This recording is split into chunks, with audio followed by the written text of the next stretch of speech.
Hello, everyone. Jarrett Hoffman here with another edition of the Better Than Less Than podcast. But again, for everyone who is new here, got to update you every week. The Better Than Less Than podcast is focused on the Division II and NAIA HBCUs. That's where all the breaking news, hot topics, all of that. So the CIAA, SIAC, HBCUAC, you can get all of that here. We also have a podcast for our MEAC fans with the MEAC and more with Chris Stevens. And we have the SWAC page podcast with Ken Rashad and Kendrick Marshall. If you're new here, please leave a like, comment, and subscribe to the channel. You can subscribe to become a level 1, level 2, or a level 3 member. And yeah, I do this every week. Just look at all of our other videos for all of the social platforms and all that stuff. HBCU Sports, we're on all that. I don't want to waste too much time because I have a very busy man with me to talk about Winston-Salem State's upcoming football season. They begin the season in the Red Tails Classic. This will be the first time they participate in the game's 4-year history, and they are entering the 4th year of the man who's sitting with me, his time with the team. I'm here with head coach Robert Massey. Coach, thank you so much for taking some time to speak with me. I really appreciate it. No problem, Jerry. I appreciate you for having me. All right, so let's get into it. The 2024 season was, simply put, the best since you've been head coach of Winston-Salem State. I believe you guys finished 7-3, and it's your first winning season with the team in your 4 years. Just talk about what went right for you guys. When did you notice that you were trending in the right direction and that you could have a breakout year like you did? Well, one of the things we've dealt with here was once we went back from Division I back to Division II, we had to reduce the scholarships and things of that nature. And obviously, when you're at that Division I level, folk were being paid Division I money. Now we're back it down to the Division II level.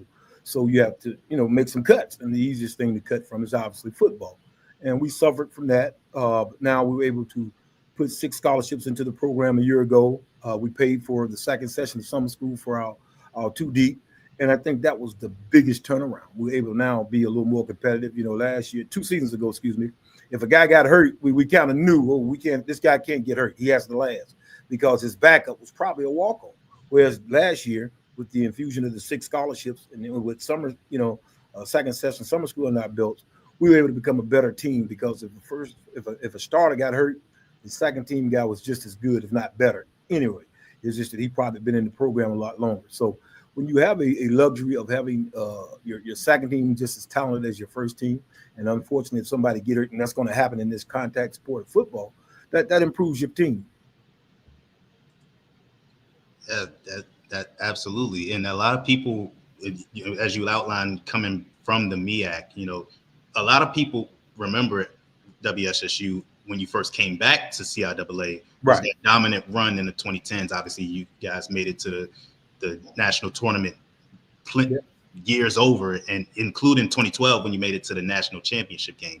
Obviously, we don't want to get too ahead of ourselves and talking about getting back to that level, but how close do you feel like your team is to at least competing at the CIAA, being a conference champion and potentially getting back to the national? Well, with the success we had from a year ago, and our leader, hands down, our franchise player is our quarterback, Dalen Lee. And in that case, he has 2 years left. So again, we're going to build this thing around him and protect him. And, in my opinion, and I know Coach Reese, my offensive coordinator, is going to be mad if we've had this conversation. I truly believe he's one of the better quarterbacks of all black colleges, regardless of the division and level. I just do. Because when you see him on film, some of the things he's done, and then he's growing, he's progressing.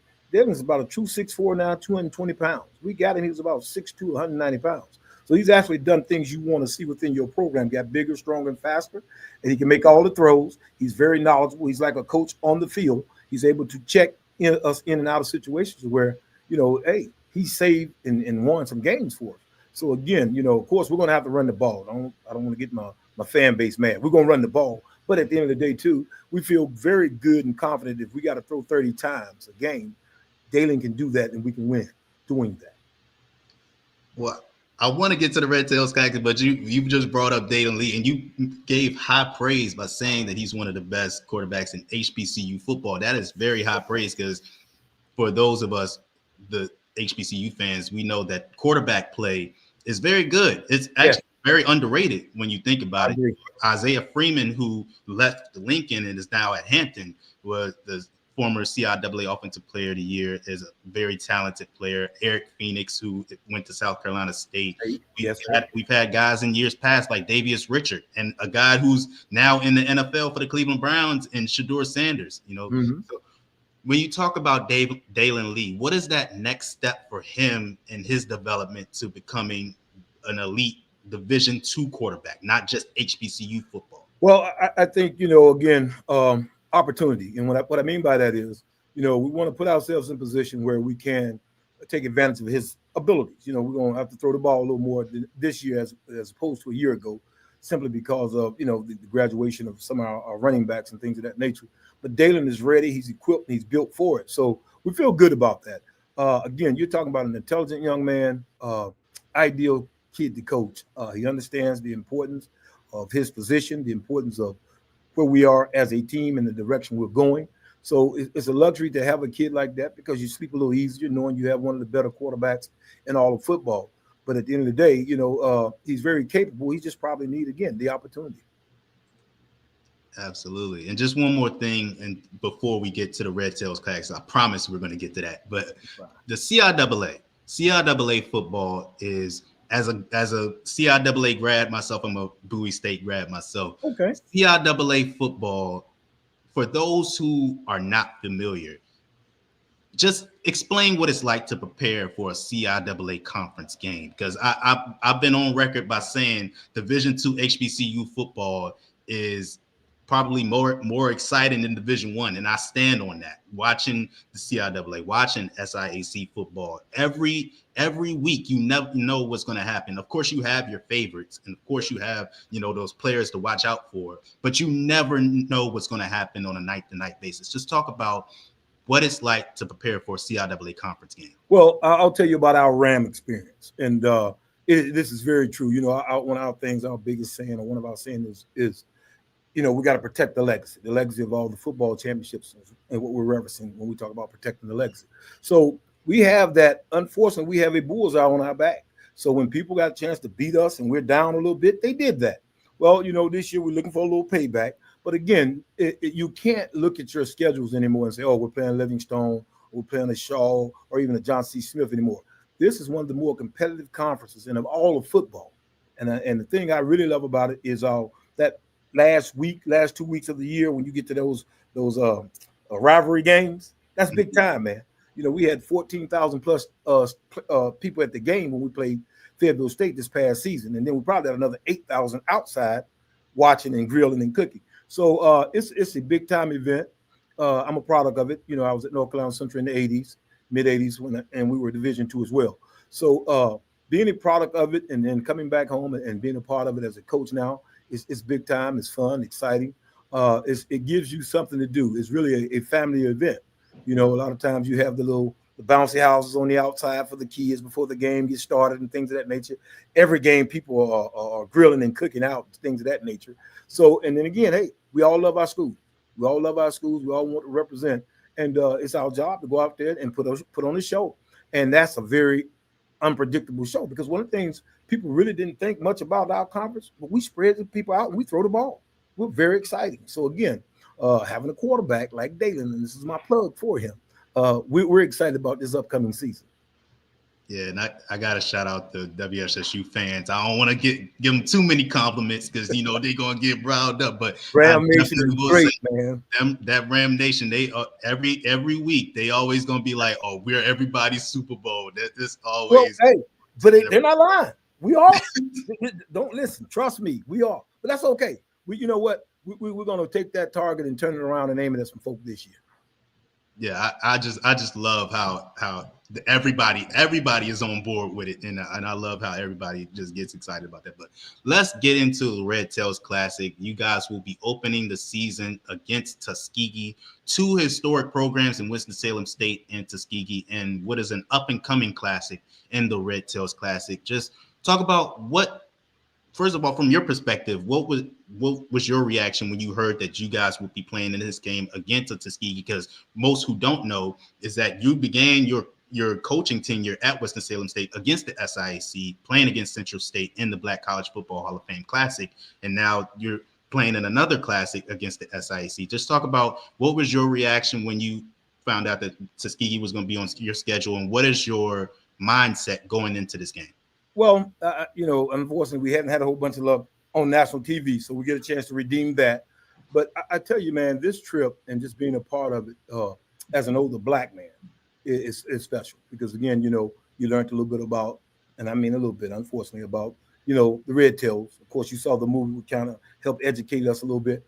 But when you go into the city of Montgomery and we're having that game there, we'll get a chance to do some things away from football for these young men and women to experience. We plan on visiting the Rosa Parks Museum and things of that nature, provided they still be open because of all the suppression we're getting from the White House. But at the end of the day, this is a big time deal. ESPN is going to cover the game, so it gives our guys, our kids, and other schools the opportunity to showcase our university. We get a chance to show the football world as well as the rest of the world what it's like and how hard it is to be a Ram. And we're proud of that, and we're thankful that we're getting this opportunity. And when you talk about the history, obviously we're talking about the history of the Red Tails, but we're also talking about the history of two historic programs who have championship DNA within them.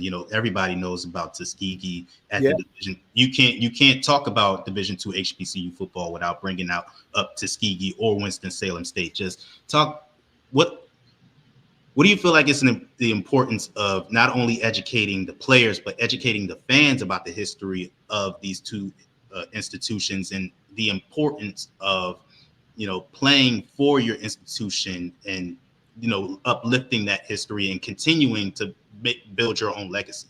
Well, one of the small tidbits when we talk about the storied history of both institutions, to date, WSSU has won more championships in the CIAA than any other program.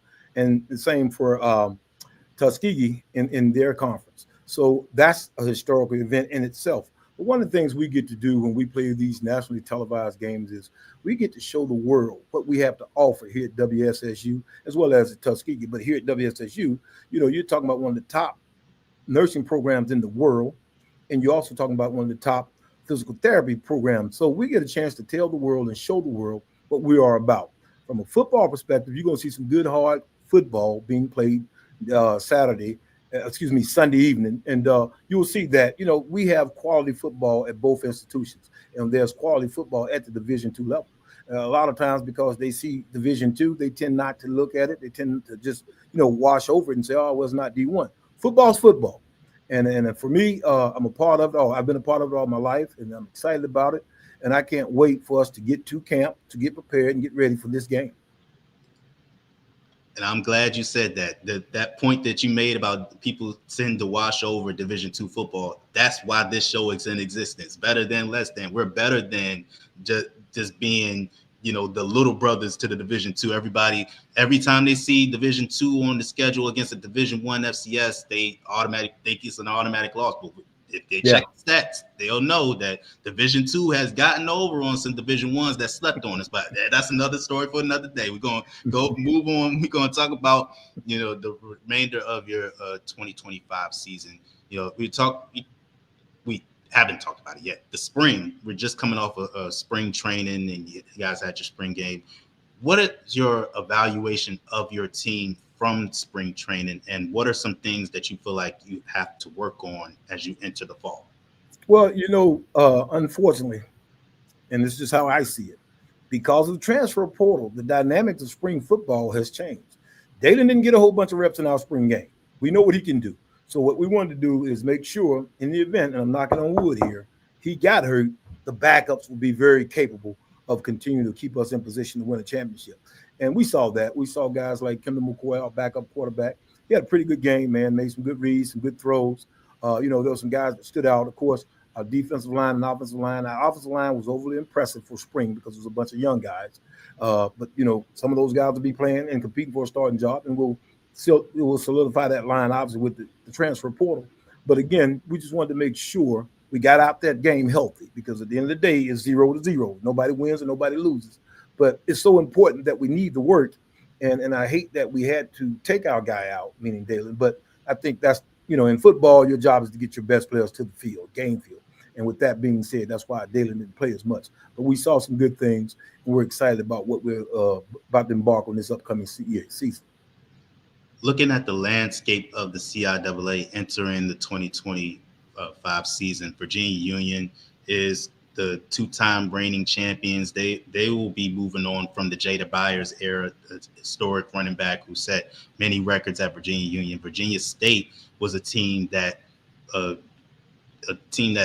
burst into the scene when many people thought it was going to be Johnson C. Smith in the title game, and they, kind of put a damper in their hopes of being in the CIAA championship game. You mentioned Livingstone earlier. That's another team who has a secondary that I would put up against any secondary in HBCU football. So when you talk about, we talked about it a little bit earlier, but we talked about how your team stacks up with the rest of the CIAA. Where do you think you are at this point in time, and how can you continue to improve to take it up a notch to where your team is competing for a shot at the CIAA championship game in November? Well, we were obviously a game out from a year ago. We lost to John C. Smith. We were in position to control our own destiny, and that was a home game, so that hurt. But again, when you start talking about black college football, HBCU football, the parity, for whatever reason, and I'd like to think it's partly because of the transfer portal, has made the playing field level. You look at a team like Fayetteville State, didn't have a great year a year ago, but there's a real good football program, real good coaching staff. So they'll be back as well. So we can't take anything for granted. You got to kick, claw, and fight for every inch that you want. And I like our positioning simply because we got about 65% of our players returning, although we had 27 graduated with a team GPA of 3.0. So I'm very proud of that personally. The only letdown on that is I didn't give those guys a chance to play for a championship because they deserve it, because those were my true freshmen that were seniors this past year that put us in that 7-3. And we talked about growth. We talked about, one of the things I wanted to do, and you want to negate to a degree the portal in terms of I want to get some kids from high school and raise them like your own. So by the time they become seniors, they understand the grind to become a champion. And those guys did that, and they deserved that, but it didn't happen. So we're so close that, again, all we have to do is patch up a few spots here and there on the offensive line, the defensive line, and we're going to be okay. So, again, I like the competition. We welcome it. We'd like to have more home games this past season, but again, when St. Augustine's left the conference, that kind of put a hole in everybody's schedule, so we were scrambling to get games. So we ended up getting a game against a really good team in Mars Hill, but I think we're going to be okay. Yeah, and another thing that really expanded that competition in the CIAA was the disbandment of divisions. That made it to where it's not just the best team from each division. It's right. Now the best team, the best two teams in the conference playing for the conference championship game. It obviously doesn't change the mentality because you want to go 1-0 every week. That's what every coach talks about. But, just talk about how that intensified the competition within the CIAA and kind of made for a more competitive environment. Yeah, well, it did. We're in a mega conference now, so it's no longer north-south. But again, for me, and it's just my opinion, I'm old guard. I really enjoy the division north-south. But at the end of the day, I understand where the direction of the conference is heading, trying to make it a little more competitive, which it is. And for us, that's less room for error.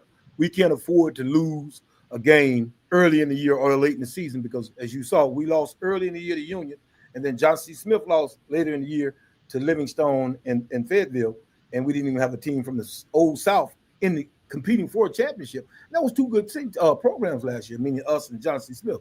So, again, it gives you a little room for error, which is fine. It's what you want, perfection, and that's what we try to work for. So, I don't think no coach goes into this thing not trying to win a championship. It's just, you're going to get some breaks. I mean, injury-free for the most part and things of that, especially with your best players. And that's something you hope for. But, we're preparing to be champions. I think we're heading in the right direction. The modern times, we're trending in the right direction. So we feel good, again, with a quarterback that's battle-tested, going into his junior year. Offensive linemen, we got two of those guys that started the season ago will be back. The running game is intact. Our receivers are young, but they've developed and they're getting older, and I mean they're mature is the word you want to use. And then defensively, we've done an outstanding job. You know, Coach Mack has been with me for years. I brought him into black college football in 2007 when he was at a freshman at Shaw. So he's done an outstanding job for me as a D coordinator. He's also my assistant head coach. So, you know, between him and Coach Reese, man, and the other coaches, we got a really good staff, and they're prideful people, and we're trying to do the best we can, and I think we'll be fine. All righty. And then my last question is, like, look, it's self-explanatory to say that you come into the season wanting to be injury-free, wanting to win a championship. So it doesn't make sense for me to say what your expectations are, because that's obviously what it is. But right. I kind of want to look to the future a little bit, but I don't want to get ahead of this season and talk about, right, you know, what is to come. But I want to talk about scheduling a little bit with my last question. Okay. You know, with you guys participating in the Red Tails Classic, there could potentially become more opportunities for classics and national championship games. Is that something that would interest Winston-Salem State in the future, maybe opening up to more SIAC versus CIAA games to open season that could potentially lead to national championship games? Is that something that could potentially be in the future for Winston-Salem State? I think that is a great ideal for all the schools. Definitely anytime you can get on the national level, the national stage, to show everybody what you got, not only as a football program, but as a university, there's nothing but good coming from that. So, but with that being said, yes, we would welcome the opportunity to start this game. And it's almost making itself that type of game where every year is one from the SAIC and one from CIAA, and they're playing in the Red Tail Classic. So again, I don't know, you know, the stipulations and the requirements for that, but I think that'll be good for football, especially HBCU Division II football, for us to have a nationally televised game early in the year, and then having the opportunity to win your own conference and go automatically to the Division II and to compete for a national championship. You know, hats off to Virginia Union. They went deep into the playoffs a year ago. Nobody thought they would. You know, everybody thought, hey, we'd win the conference, and then that's it. So Winston did it in 12. Union made a good run just a season ago. So the possibility and the reality to get to the Division II National Championship game is very real. And because we were one of the pioneers of being in that game, we're starving to get back to that level, into that game. Yep, CIAA has definitely had a great track record in the Division II playoffs. You talked about Virginia Union making it to the regional finals. You guys making it to the national championship game in 2012. Don't want to toot my alma mater's horn, but we made it to the regional final in 2021. So, you know, we've had some success in the national playoffs. So, but thank you so much, Coach, again, for taking some time to speak with me. For everyone watching, Winston-Salem State will be playing against Tuskegee in the Red Tails Classic on August 31st. It will be airing on ESPNU at 7 p.m. Eastern. So please be tuned in and watch that game. Let's get those numbers up, because we want to show them that Division II HBCUs, we support just as much as Division I HBCUs. So please, I want everybody who may be watching this later, everybody who's watching this on social media, on Facebook, on YouTube, whatever, please watch that game and support our Division II HBCUs as they prepare for the 2025 season. But Coach Massey, thank you so much again for taking the time. I don't want to hold you up too much more than what I've already done, but I really appreciate your time. Harv, I appreciate you inviting me, man. And look, let's go, Rams. It's that time. It's our time. Thank you. Yes, sir.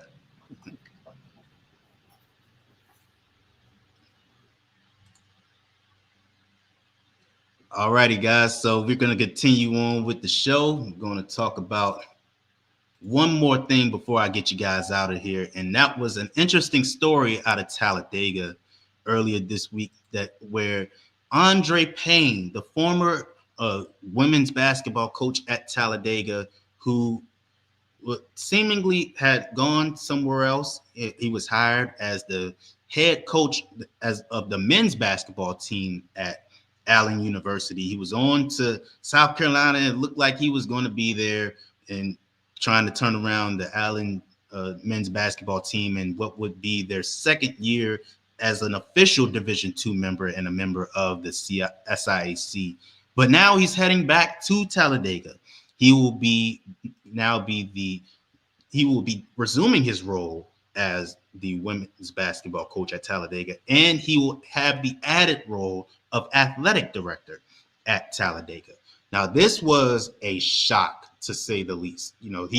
This was reported in April that he would be taking over as the head men's basketball coach at Allen University, and not even 2 months later, he is right back at Talladega, taking over as resuming his role as the women's basketball coach and as the athletic director. We have a quote here from Coach Payne after the announcement. He says, quote, "I am thankful and excited about returning to Talladega College. My previous experience at Talladega was truly special.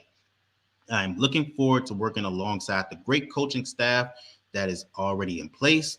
It is a great opportunity to reunite with Dr. Willie Todd, who truly understands the importance of athletics on an HBCU campus. One of my main goals is to ensure that our student athletes will grow holistically by developing them academically, athletically, professionally, and socially." Now, for those who may not know who Dr. Willie Todd is from that quote, Dr. Willie Todd was recently announced as the 22nd president of Talladega College, taking over for interim president Walter Kimbrough. Dr. Willie Todd and Andre Payne previously worked together at Wiley College when Andre Payne was the men's basketball coach at Wiley, and when Dr. Willie Todd was provost, vice provost, and associate vice provost. So that's their connection, and probably had a hand in Andre Payne getting back in the door at Talladega. This is just a story that you don't see very often. You don't see too often coaches, take a job at the Division I level and then come back down and take another role, adding on, compounding another role. Not even a half year later, let alone a year later. The fact that this was 2 months, barely 2 months that he was gone, and he's back in the door with the added role of athletic director. It's been to say the least, it's been a rough year for Talladega College when it comes to athletics. They just recently announced that they will be doing away with indoor track and field. Last year, they unfortunately had to get rid of their gymnastics program. Kristen Johnson, one of the historic gymnasts from that program, was forced to transfer out, and she's now at Temple. She's one of the first HBCU gymnasts to win a national championship. She did that in the all around. So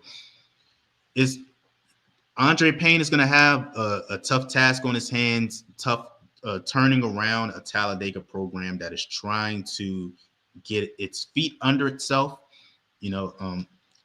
Of course, you talk about the sports that they have had to what's the word I'm looking for? the sports that they have had to do away with. Yeah, we're going to talk about that in a second, Chris. Feeling bad because now what do they do from a men's hoops perspective? We'll talk about that in a second. But Talladega, they've had to get rid of these sports, and they've had their success in other sports as well. This is a team that in 2021 were in the national championship game in the NAIA men's basketball tournament. Back when Chris Wright was their coach, and now he's at Langston, and he led them to a national championship. So this is a team that has had success athletically. They had multiple athletes in the NAIA track and field championships, outdoor track and field championships. So this is not some program that just struggles to have success in the field of play. This is a program that has had a history of success. So Andre Payne is going to have probably a lot to deal with, going back to Talladega. I forget off the top of my, I believe it was 8-19 that was the Talladega's women's basketball team record last season. So that's the easy part. We're taking back what was already in place in the Talladega women's basketball program, but now you're taking over the entire athletic department that is operating at a loss right now. So we'll see how that materializes and how he does in that arena. But this is nothing new for Andre Payne. This is a guy that, took over that was at Mississippi Valley State and generated revenue for them when he was there. He took Wiley to multiple NAIA national tournaments, so he knows what it takes to have a program and have to generate revenue for it, so but the difference is this time he's doing it for the entire program. So we'll see how that materializes. And then back to what Chris was saying from Allen's perspective is that, they are very late in the game now having to search for a head coach. You thought you had the guy that you wanted in place, and now he's out the door. And this is not an Allen team that is established and they have this wide range of network of coaches to look for. This is a team that has not had the most success in men's basketball. And now you're going to have to late in the game, conduct a search for a coach when most teams will have already have their guy in place in the door during the recruiting, and we already know how the transfer portal get. We just had Robert Massey on here talking about how crazy the transfer portal is. And now you have to find a coach this late in the game, dealing with the transfer portal where your current players may not be comfortable staying without a coach in place. And that's unfortunate. There's a couple of different avenues that they can go to find their next head coach, but the question is it realistic? I can easily say, look to Langston and go for Chris Wright, but is that realistic this late in the game? Is it realistic to look to so I really don't know what Allen could do this late in the game trying to find a coach. I honestly don't know. If they are in an unenviable position right now where they have to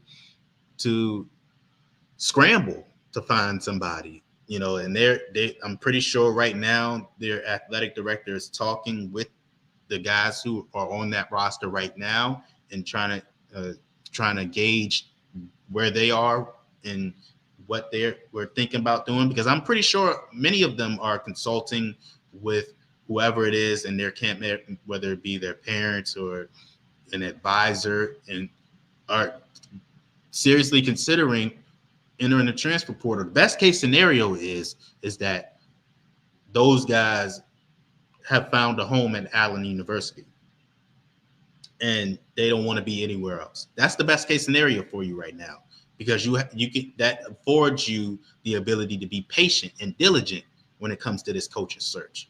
The worst case scenario is that those guys are out the door. That's the worst case scenario.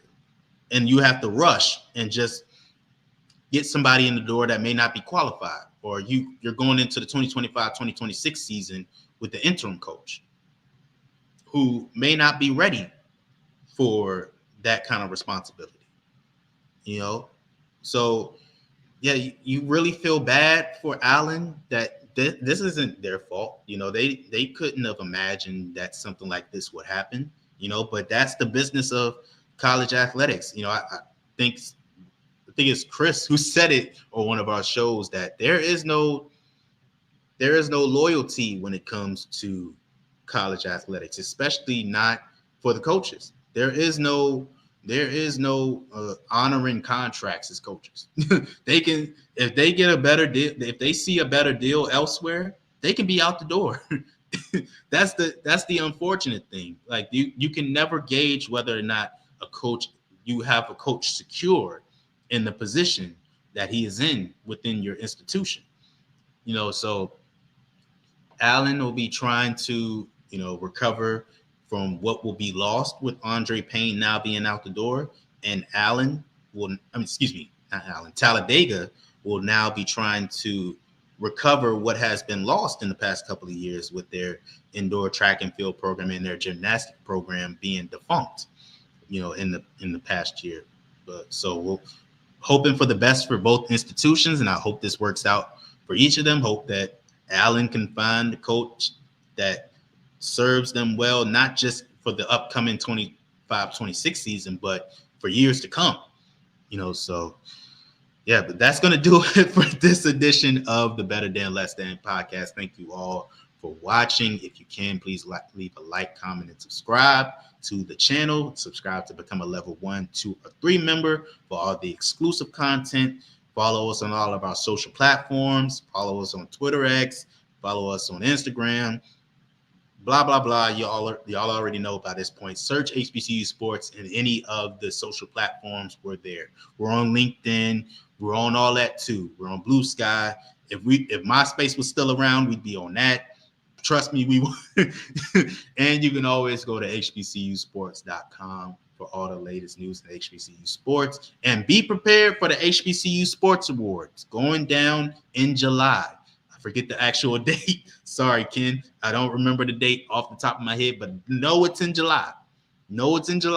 Be prepared for the second annual HBCU Sports Awards. July 26th. Thank you, Chris. See, that's what teammates do.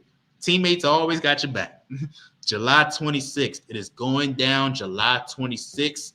Please be there for history, where we honor all the great athletes, administrators, and programs within HBCU athletics. And I think that's it. I think that's all. But speaking of Chris, remember, tune in to the MEAC and More show. Talks about, for all of our MEAC fans and all of our independent Division I HBCU fans, Tennessee State, Hampton, North Carolina A&T. He just talked about on his show yesterday the likelihood of North Carolina A&T and Hampton returning to the MEAC. So it was a great stream. Please tune in to that. And tune in to the SWAC Page podcast with Ken Rashad and Kendrick Marshall. You never know when they're going to pop up with a SWAC Page podcast, so be tuned in. But the majority of the fans on this page are SWAC fans, so I know y'all already going to be tuned in when the SWAC Page podcast come in. Anytime they see y'all institution talked about on this channel, y'all already for the foolishness. So I know that ain't going to be no problem, but please tune in whenever the SWAC Page podcast is on. And yeah, I think that's all. But thank you all for tuning in. Until next time, see you guys.